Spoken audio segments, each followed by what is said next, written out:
তোমাকে একেবারে নাচিয়ে ছাড়লো, আর আমি দেখতেই পেলাম না, মিস করে গেলাম। হ্যাঁ, তুইও আমার লেগ পুল করছিস তো। ওই কথাটা না আর মনেই করাস না। আমার যে কি লজ্জা লাগছিল না, কি বলবো, নাচ আর আমি। আর ওই যে আদিত্য আর অরুণ হাবু, ওরা দুজন মিলে আমাকে জোর করে স্টেজে তুলে দিল। কি যে লোক হাসাহাসি হলো, কি বলবো। ছি ছি ছি ছি ছি ছি। কিন্তু বাবা, এই যে তোমাকে নাচতে হলো, অনেক সিনিয়র লোককেই নাচতে হলো, সেই প্ল্যানটা কার কি জানো তুমি? নিশ্চয়ই ঋষি। সবকিছু ঋষি না? বল, তুমি তাহলে জানোই না। কে কে কে? এই যে ভদ্রমহিলা আমাকে চুপ করতে বলছে, মিটিমিটি করে আবার হাসছে। সব বুদ্ধিগুলো তো দাদাকে এই ভদ্রমহিলাই দিয়েছেন। অবশ্য আমাদের সবারই মদত ছিল।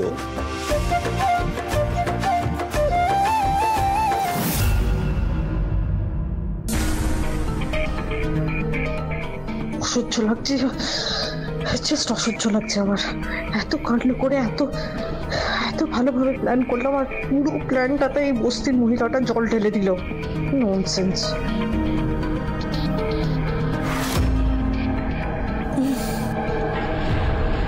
হ্যাঁ বাবা, দিদিভাই কি সুন্দর সবটা ম্যানেজ করে নিল না? এতদিন শুধু ঘর সংসার দেখতো, আজকে মানে অফিসের এত বড় একটা প্রোগ্রাম হলো, কি সুন্দর সবাইকে হ্যান্ডেল করলো। ওয়েল ডান দিদিভাই। ধন্যবাদ। বাবা শোনো না, আমি কি ভাবছিলাম, আমাদের অফিস স্টাফেদের নিয়ে মানে বাড়িতে ডেকে যদি একটা ঘরোয়া পার্টি আমরা দিই। তার কারণ আছে, আমি তোমায় বলছি যে আমাদের অফিস স্টাফরা যেরকম খাটে, আমি যা দেখছি আর কি, আমি তো নতুন জয়েন করেছি, সূর্যোদয় স্টাফেরা সত্যি প্রচুর খাটে বাবা। একটা পার্টি অ্যাকচুয়ালি ওরা ডিজার্ভ করে। আমি আর ঋষি সেদিনকে আলোচনা করছিলাম। ইনফ্যাক্ট বাবা, যে কোনো অধস্তন কর্মচারী তারা কিন্তু চায় যে তাদের সুপিরিয়রদের কাছ থেকে অ্যাপ্রিসিয়েশন, তাদের অ্যাকনলেজ করা। তাই আমি আর ঋষি ভাবছিলাম যদি এরকম কিছু একটা অ্যারেঞ্জ করা যায় বাড়িতেই, ঘরোয়া ভাবে। এই ব্যাপারে কিন্তু আমিও দাদার সাথে একমত। ইনফ্যাক্ট সোহাগের সাথে আমার সেম কথা হচ্ছিল। এক মিনিট ঋষি, আমি বুঝতে পারছি না, অফিসের স্টাফেরা এখন বাড়িতে আসবে? হ্যাঁ মেহুলি, আসবে, তাতে অসুবিধা কি আছে? ওরা তো আমাদের কোম্পানির একটা important part, just like family. আর এর আগেও তো ওরা এসছে, ইনফ্যাক্ট ডিজিটাল লঞ্চ পার্টিতে তো ওরা এসেছিল, তোমার টিমের সবাই ইনভাইটেড ছিল, তাই না? না, ডেফিনেটলি এসেছিল, কিন্তু সেটা একটা ইভেন্ট ছিল ঋষি, যেটা আমরা বাইরে কোথাও না করে বাড়িতে করেছি, তাই এসেছিল। কিন্তু ওদের জন্য আলাদা করে মানে সব স্টাফ মেম্বারদের ইনভাইট করে একটা ডিনার, শুধুমাত্র ওদের জন্য dinner party, I don't find any sense in this. তাতে অসুবিধার কি আছে মেহুলি? যেই মানুষগুলো দিনরাত এক করে এত পরিশ্রম করে আমাদের নিউজ পেপারটাকে একটা নাম্বার 1 পজিশনে নিয়ে এসছে, তাদের সাথে নয় আমরা একটু সেলিব্রেট করলাম, তাতে অসুবিধা কি আছে? আর লিসেন, এর আগে আমি অনেক দুর্ব্যবহার করেছি ওদের সাথে, সেই ভুলগুলো আমি এখন শুধরোতে চাই। ওকে? বাহ, খুব ভালো। সত্যি এটা তোরা খুব ভালো ভেবেছিস। Good initiative. তবে স্টাফেদের তাহলে তোরা জানিয়ে দে গ্রুপে নাকি? হ্যাঁ। বড় বৌমা, তুমি এক কাজ করো, তুমি বাকিদেরকে একটু ফোন করে জানিয়ে দাও, কেমন? বাবা বলছি, তাহলে রশনিকে একটা ফোন করব? করো না, এক্ষুনি করো। কতদিন রশনির সাথে দেখা হয়নি। কেন করবে না? নিশ্চয়ই করবে, এবারই মেয়ে। আর রিয়ান্স তো আসতে পারলো না। করো করো করো।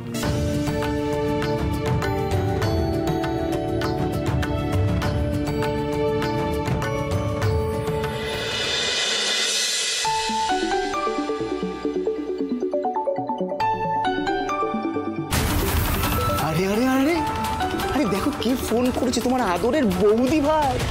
এই মহিলাটা আমার পেছনে পড়ে আছে, কোনো কথাই শুনছে না। Don't like this, I don't like this, I don't like this, I don't like. তাহলে ফোনটা রিসিভ করার কোনো দরকার নেই।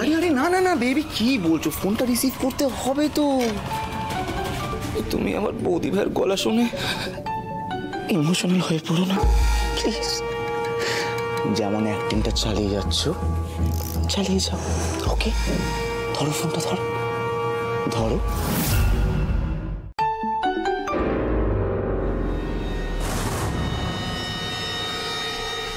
হ্যালো।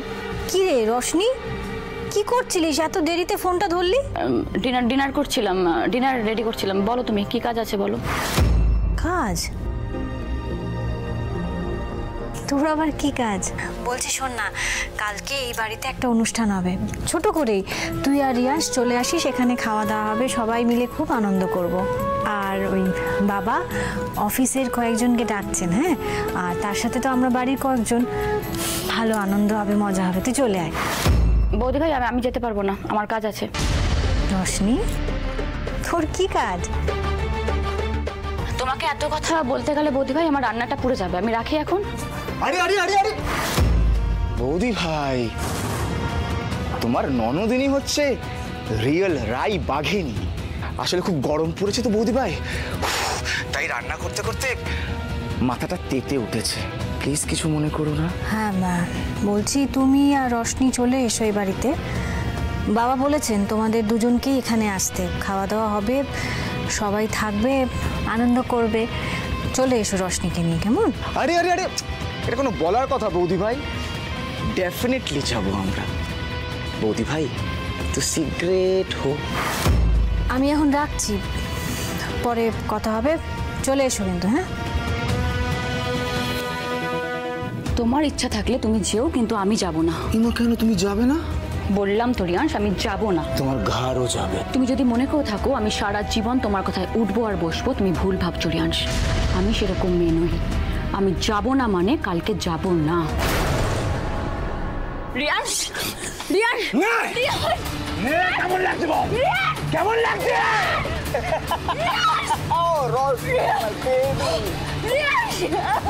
আমাকে ভালো করে চেনো, জানো তো? যদি ভেবে থাকো যে তুমি তোমার ফ্যামিলির কাছে গিয়ে আমার নামে কমপ্লেন করবে আর তোমার ফ্যামিলি তোমাকে সাপোর্ট করবে, তাহলে তোমার সেটা ভুল ধারণা করবে। কারণ তুমি তোমার ইচ্ছেতে আমাকে বিয়ে করেছো, রাইট? আমাকে জোর করেছো যাতে আমি তোমায় বিয়ে করতে বাধ্য করেছো, যাতে এই বিয়েটা হয়। আমার শুনতে তুমি বাধ্য।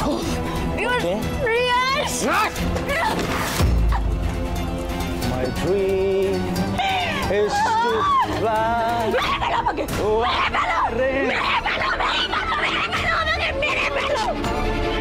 মারতে পারছো না আমাকে? ওইটুকু সাহস তো নেই যে একটা মেয়েকে মারবে, তাই না? ঠিক আছে, তোমার এই শব্দ আমি আজকে পূর্ণ করবো। আমি মারবো, আমি নিজেকে শেষ করে দেবো আজকে।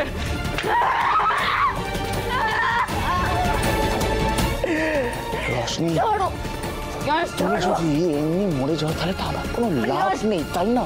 আছে বলো? আমি তোমাকে আস্তে আস্তে টর্চার করে তবে তোমার মাথা ভরবে।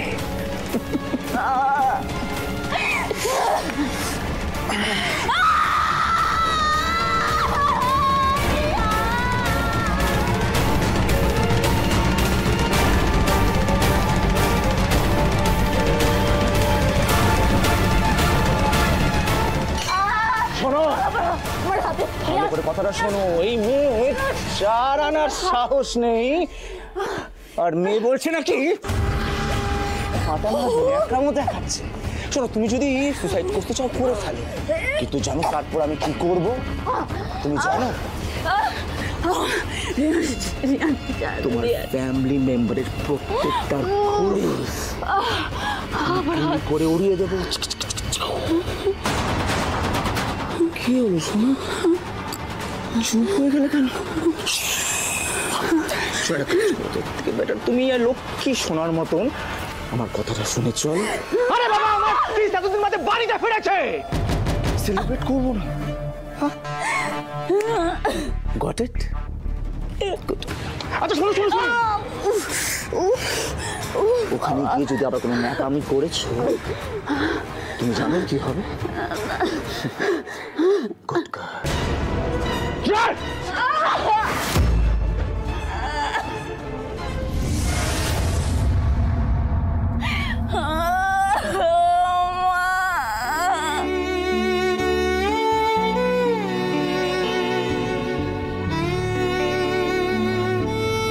রোশনি, তুই জানিস বৌদি ভাই কখনো মিথ্যে কথা বলবে না। তোর অসম্মান হোক এরকম কিচ্ছু বৌদি ভাই করবে না। তুই বিশ্বাস কর, যেদিন তুই আমাদের বাড়ি এসেছিলি, আমি যদি তোকে অপমান না করতাম, ওই কথাগুলো না বলতাম, রিয়াংশ আমার মাকে মেরে ফেলতো। তুই ঠিক ছিলি পিকু, আমি ভুল ছিলাম। বৌদি ভাই ঠিক বলেছিল পিকু, রিয়াংশ ভালো ছেলে নয়। কেন যে আমি তখন অন্ধ হয়ে গেলাম ভগবান জানে। এই রাক্ষসটাকে আমি চিনতেই পারলাম না। কেন আমি তোমাকে অবিশ্বাস করলাম বৌদি ভাই? কেন? এই কি হবে? কি হবে? আমি তো নিজের জালে নিজেই জড়িয়ে পড়েছি পিকু। এখান থেকে আমার আর মুক্তি নেই, আমার আর মুক্তি নেই পিকু, আর মুক্তি নেই।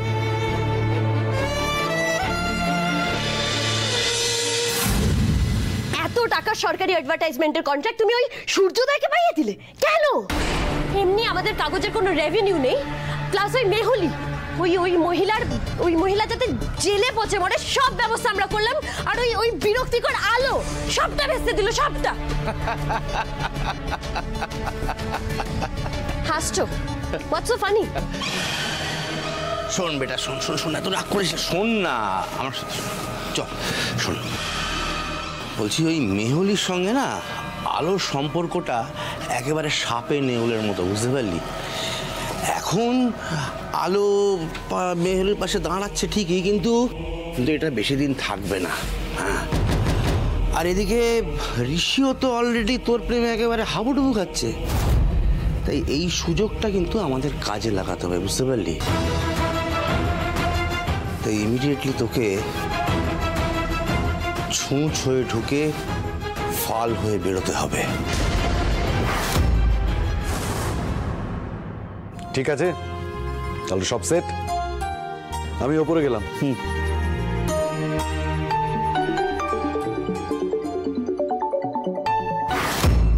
হ্যাঁ সোহাগ, বলো। সাহস তো কম নয়, তো রাতে ঋষিকে কল করেছে। স্যার আসলে একটা গুড নিউজ ছিল, যেটা বলার জন্য এত রাতে কল করলাম, থাকতেই পারলাম না বলে। না প্লিজ বলো না, কি গুড নিউজ? এই বছরের সব সরকারি অ্যাডভার্টাইজমেন্টের কন্ট্রাক্ট আমরা পেয়ে গেছি। Wow, that's great, congratulations. আমি তো ভাবতেই পারছি না সোহাগ। একটা কথা বলবে আমাকে, তুমি ম্যানিপুলেট করলে কিভাবে? ওসব ছাড়ো, তুমি হ্যাপি তো? Of course I am happy. I am very happy. Listen, কালকে তুমি অফিসে এসো, you deserve a treat. Okay. See you tomorrow.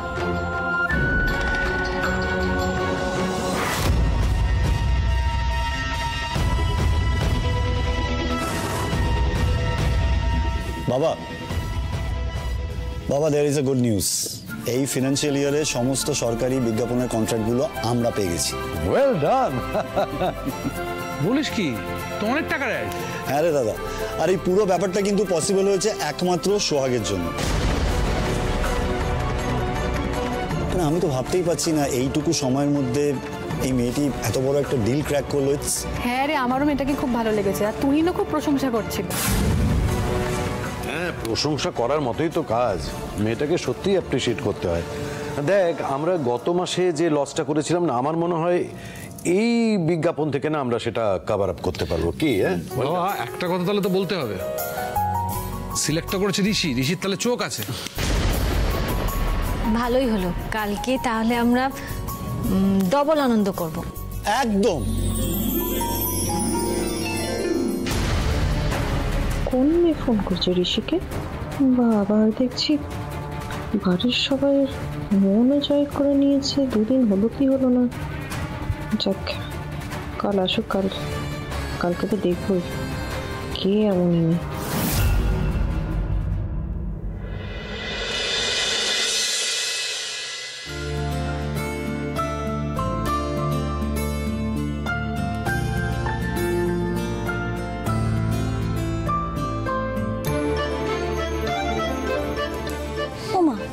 আলো নিভিয়ে দিলে যে কাজ করবে না? না, আলো নিভিয়ে দিলাম যাতে আমি আমার আলোকে ভালো করে দেখতে পাই। কি কি ভাবছো? শুনছো না আমার কথা? শুনছি তো। এদিকে ঘোরো, ঘোরো ঘোরো ঘোরো, এদিকে ঘোরো ঘোরো।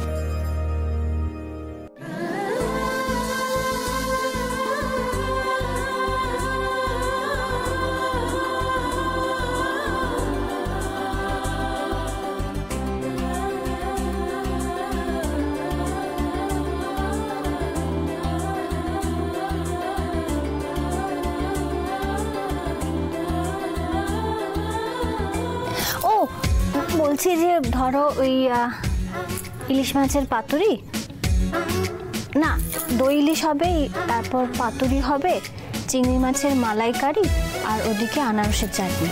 মেনুটা ভালোই হবে বলো? মেনুটাও ভালো হবে আর অজুহাতটাও ভালো হয়েছে। অজুহাত এটা দিচ্ছ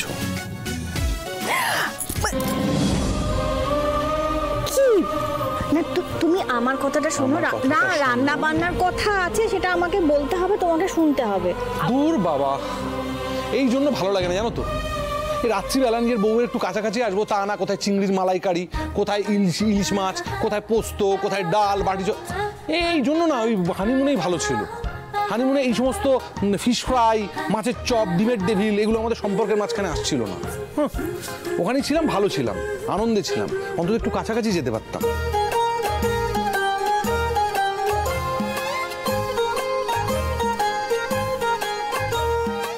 এই হানিমুনের দিনগুলো ভালো ছিল, তার সবথেকে বড় প্রমাণ কি জানো? কারণ ওই দিনগুলোর জন্য এই যে জুনিয়র অগ্নিদেব অগ্নিদেবী আসতে চলেছে। সবই তো তোমার কৃতিত্ব। একটা সুযোগ দাও, বেশি না, একটা সুযোগ দিয়ে দাও। পুরো ক্রিকেট টিমটা না আমাদের, আমরা স্পন্সর করবো। আরে কি হলো এটা? কি হলো? কি হলো বলছি, আমি গুছিয়ে বলছি কি হলো। তুমি না দিন দিন খুব দুষ্ট হয়ে যাচ্ছ। বুঝতে পেরেছি, বুঝেছি। কি বুঝেছো? বুঝলাম তোমার মাথার পোকা যখন একবার নড়ে গেছে রাত্রিবেলা, তাও আবার, তখন তোমার যা যা বলার আছে সেগুলো তুমি বলবে, আর সেগুলো আমাকে শুনতেই হবে, তাছাড়া আর কোনো পথ নেই। সুতরাং তুমি যেটা বলার সেটা বলো। একদম ঠিক বুঝেছ। আমি ভাবছিলাম কাল গোটা বাড়িটা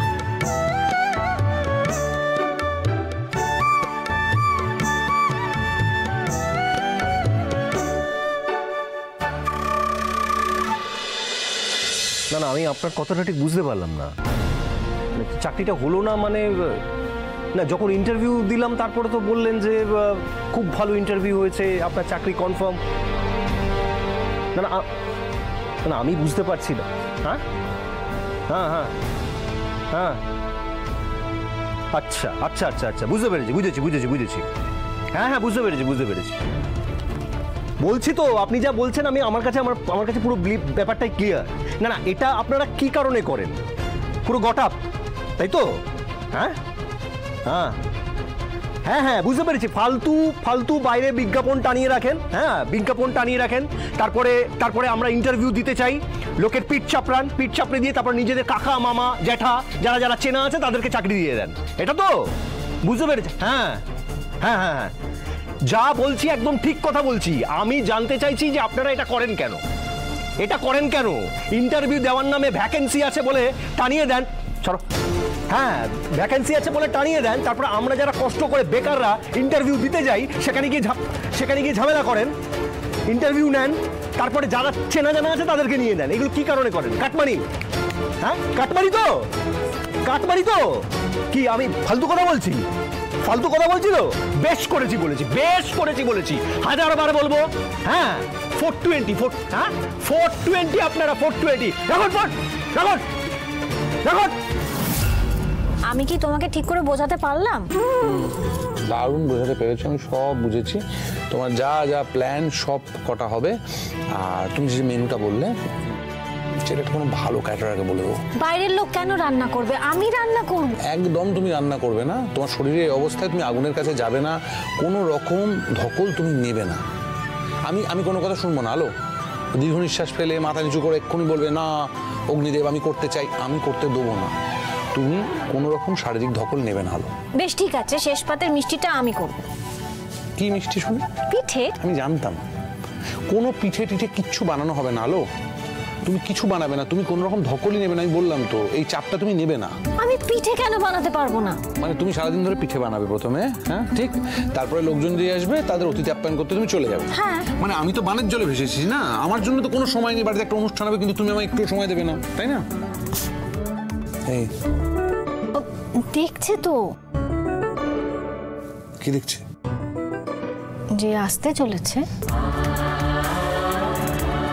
এই যে তুমি কি এখনো জেগে আছো? প্যাট প্যাট করে দেখছো মা বাবা কি কথা বলছে এটা শুনছো? তোমার এইবারের চাকরিটাও হলো না? আরে শুনলে তো কানের কাছে হলো না, চাকরিটা হয়নি। রাত্রি হয়ে গেছে, শুয়ে পড়ো। চোখ নিজেদের চেনা জানা যারা লোকজন তাদেরকে নিয়ে নিয়েছে। জামাই দাদার গলা। ছাড়ো না আলো। না না না, আমি গিয়ে দেখি আলো। কিছু হচ্ছে কিনা। আমি আসছি, দাঁড়াও দাঁড়াও। আলো আলো ফালতু অটো ভাড়াটা গেল। আচ্ছা ঠিক আছে, অটো ভাড়া গেছে, কিন্তু তাও তোমার এরকম উত্তেজিত হয়ে কথা বলাটা ঠিক হয়নি একদম তুহিন। দেখো ওই ভদ্রলোকের সঙ্গে তুমি এরকম ব্যবহার করে কথা বললে, এরপর যদি আর একবার সেকেন্ড চান্স আসে বা উনি যদি আবার ইন্টারভিউর জন্য ভাবেন যে তোমায় কল করবে, লাগবে না। হ্যাঁ শুনে রাখো, আমার চাকরি লাগবে না। আর ফালতু তুমি এখানে দাঁড়িয়ে কথা বলছো কেন? যা করছিল করো না, যাও না, যাও। হ্যাঁ তাই তো, তোমার চাকরি কেন লাগবে? তোমার তো চাকরি লাগবে না। শ্বশুর বাড়ির পয়সায় বসে বসে খাবে তুমি পায়ের ওপর পা তুলে, শ্বশুর বাড়ির অন্ন ধ্বংস করবে দিনের পর দিন।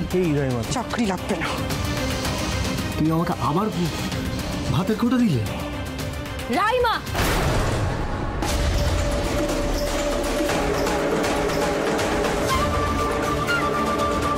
ছি রাইমা, এ আবার কি ধরনের কথাবার্তা? কতবার বলেছি জামাই দাদার সাথে এভাবে তুমি কথা বলবে না, কতবার বোঝানোর চেষ্টা করেছি তোমাকে। আমি আর পারছি না বড় বৌদি, আমি আর কত সহ্য করবো বলো তো? একটা চাকরি জোগাড় করতে পারে না, একটা ব্যবসা দাঁড় করাতে পারে না, তার উপর লোকের সাথে এরকম ব্যবহার করে কথা বলে। ও যদি কেউ সেকেন্ড চান্স দিত আর একটা ইন্টারভিউর জন্য কল করতো, সেটাও তো আর করবে না এরপর থেকে। কি করে করবে বলো এরকম ব্যবহার থাকলে কারো? চোখে চোখে প্যারাসাইট বলে না, একদম ঠিক বলে। প্যারাসাইট হয়ে সারা জীবন কাটিয়ে দেবে। রাইমা চুপ। আর কখনো এই শব্দটা তোমার মুখে আমি শুনতে চাই না। চুপ করো তুমি।